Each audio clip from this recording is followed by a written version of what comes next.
Here's capturing Christianity to make excuses for why we don't see faith healers making people's limbs grow back. Hey everyone, I'm Cameron Bertuzzi. This is the 5th video in a playlist of videos responding to 20 arguments against God's existence. If you want the link to the playlist, just check the description below. All right, let's get into the 5th video. Prayer has never fixed anything physically impossible. Why won't God heal amputees? All right, so this one's kind of interesting. So first he says that prayer has never fixed anything physically impossible. And here he's thinking of like a limb growing back. But how does he actually know that prayer has never fixed anything physically impossible? Well, what's the simplest inference? That prayer fixes things physically impossible to fix, but nobody has ever been able to prove it? Or that the healings attributed to prayer all just either got better on their own or got better due to conventional medicine? Don't you think it's a weird coincidence that we haven't found a definite case of someone recovering after being prayed for that didn't have a problem known to occasionally get better on its own? Like, what is the actual argument? Some atheists think that the famous Benson study on intercessory prayer sort of proves that prayer never works, but this is completely false. As Richard Swinburne points out, the people in this study were actually, I'll go ahead and quote him here, praying in order to test a scientific hypothesis, end quote. So in other words, they weren't praying out of genuine compassion. They weren't praying for the right reasons. Oh, so the problem was that these weren't true Scotsmen.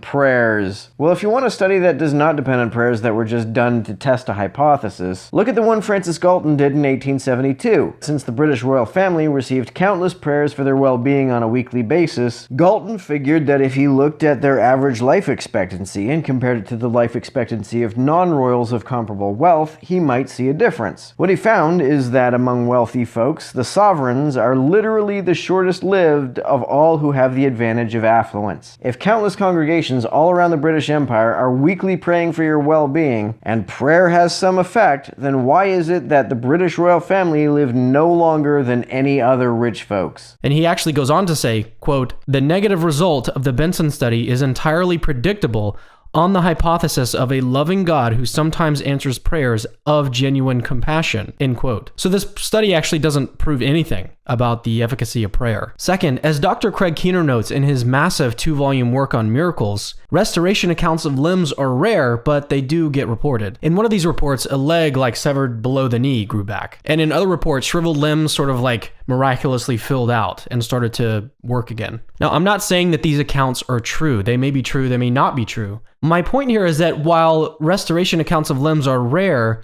they definitely get reported. Lots of things that never happened get reported. I want to see footage and lab results. I want to see a thoroughly controlled experiment. And I mean, these are only the reports that we know about. You know, there's probably countless others that we don't know about and will never know about. Well, we do know about and have good evidence for cases of people recovering from illnesses after having been prayed for. We probably have lots of well-documented and medically corroborated cases of this occurring. My question is, why is it that of the medically well-documented cases of people recovering after prayer, not one of them is of amputees regrowing limbs? Why is it only things that are known to occasionally just get better on their own? So going back to the original question, how can we trust what Hemant is saying if he hasn't actually refuted any of the existing accounts? There are no reliably documented existing accounts. To object, well, what about the hearsay accounts that have no evidence at all, is a pretty weak attempt to shift the burden of proof. I mean, on the face of it, this looks like a pretty straightforward case of begging the question. So after he concludes, for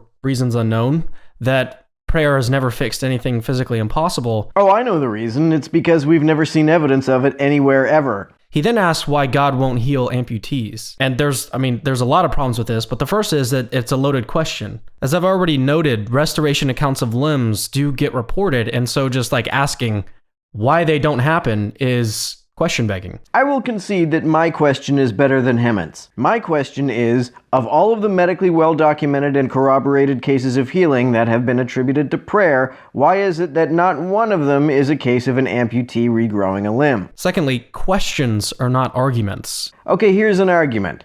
As I see it, there are a few explanations for why we don't have well-documented and examined examples of prayer healing amputees. One is that there's no God that does any healing at all. Another is that there is a non-omnipotent God who simply can't, and a third is that there is a God who can, but has a mysterious reason, or perhaps no reason, for neglecting to confirmably heal amputees. If you agree with Occam's razor, it's clear that the first explanation is the simplest and therefore the most probable, while the third is the most contrived and least probable, in addition to being unfalsifiable and therefore meaningless. A God who heals but only heals those with conditions that can get better on their own is a God whose medical intervention is not observably distinguishable from non-intervention. And the same is true if he is in fact healing amputees, but only when and where those healings are never reliably demonstrated. Asking why God won't heal amputees is not an argument against God's existence, it's really just an admission of ignorance. This brings me to my third point. Why are atheists so fixated on God healing amputees? Because we've actually seen people heal after being prayed for. There are healings that are thoroughly medically documented. And if these people really were healed by the prayer, it seems like a pretty inexplicable coincidence that not one of them is an amputee or someone who had any kind of condition not known to be capable of spontaneous remission. We fixate on this because if there is a God and prayer works, it's bizarre to the point of absurdity. Like, if something is truly miraculous, then it doesn't matter if it's a limb growing back or cancer leaving someone's body, it doesn't matter. A miracle is a miracle. But given that cancer can sometimes go into spontaneous remission, how can you have any confidence that any such cases are miraculous? Maybe these amputee-obsessed atheists are thinking that every other type of miracle report can be easily explained away. Show me a miracle report as impressive as a medically confirmed case of someone regrowing a limb. If such a report exists, I haven't seen it. But that's false.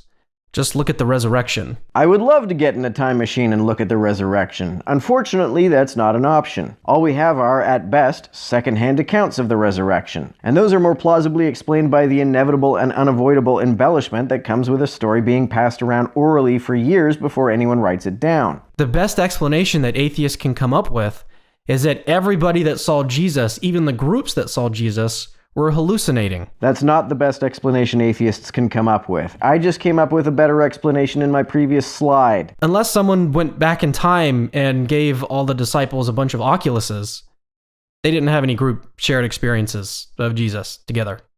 Didn't happen. Hallucinations are like dreams. You can't invite your friends to come have a dream with you. I don't believe that the accounts are best explained by hallucination, but this is a poor objection to the hallucination hypothesis, because hallucinations can, in fact, be shared. Shared delusions are a medically recognized phenomenon. I mean, if every other type of miracle could be easily explained away, you'd think they do a better job of explaining away the primary miracle in Christianity. Last point, even if Himmet could somehow show that prayer has never fixed anything physically impossible, that is not an argument against God's existence. It is if you define your God as being all-powerful, all-loving, and non-capricious. It makes no discernible sense for such a God to heal only people with problems that can get better on their own. At most, this shows that God is not a puppet that we can control with strings. If your God gives people what they prayed for because they prayed for it, then we can, in fact, exert some control over that God. He will do what we ask of him, he just won't be reliable about it. In the Garden of Gethsemane, when Jesus was asking for the cup to pass from him,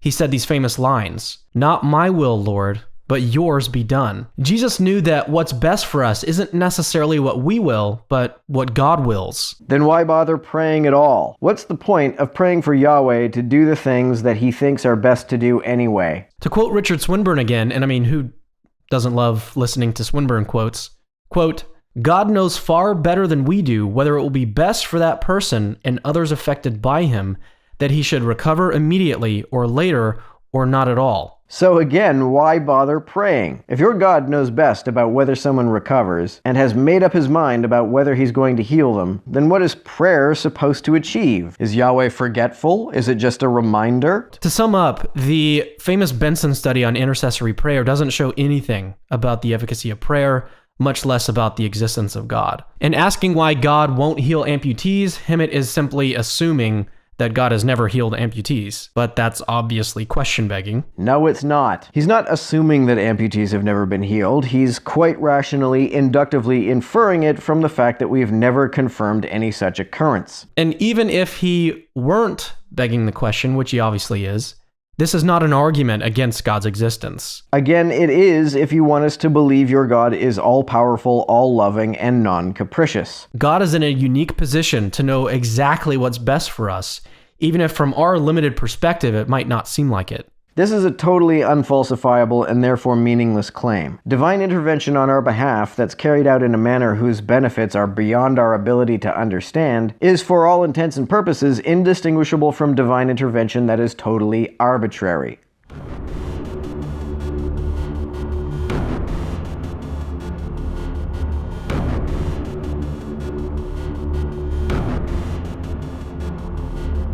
To everyone who helps me out on Patreon, you're a big help. Thanks so much.